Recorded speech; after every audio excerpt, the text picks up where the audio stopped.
શ્રી જગન્નાથો વિજયતે। અષાઢ સુદ બીજ એટલે કે અષાઢી બીજ। સૌ પ્રથમ તો આપ સૌને અષાઢ સુદ બીજની ખૂબ ખૂબ શુભેચ્છાઓ। આપણે સૌ જાણીએ છીએ કે અષાઢ સુદ બીજના દિવસે ઓડિશામાં એટલે કે જગન્નાથપુરીમાં ભગવાન શ્રી જગન્નાથની રથયાત્રા નીકળે છે। આ રથયાત્રામાં 3 રથ હોય છે, જેમાં એક રથ બળભદ્રજીનો, બીજો રથ એ જગન્નાથ ભગવાનનો અને ત્રીજો રથ એમના બેન એટલે કે સુભદ્રાજીનો હોય છે। આ રથયાત્રામાં જે દોરડા હોય છે એ દોરડાને વાસુકીનું પ્રતીક માનવામાં આવે છે। આ રથયાત્રાના જે રથ છે એને ખેંચવાનો એટલે કે હકારવાનું પણ મહત્વ છે।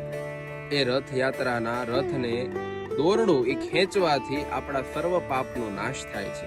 આ રથયાત્રામાં 3 રથ મુખ્ય હોય છે કે જેમાં પેલો નંદી ઘોષ એટલે ભગવાન જગન્નાથજીનો રથ, બીજો બળભદ્રજીનો રથ એટલે કે તાળધ્વજ અને ત્રીજો સુભદ્રાજીનો રથ એટલે કે દેવદલન। આ 3 રથ હોય છે મુખ્ય, જેમાં જગન્નાથજીના રથના કુલ 16 પૈડા હોય છે, બળભદ્રજીના રથના 14 પૈડા અને માતા સુભદ્રાજીના રથના 12 પૈડા હોય છે।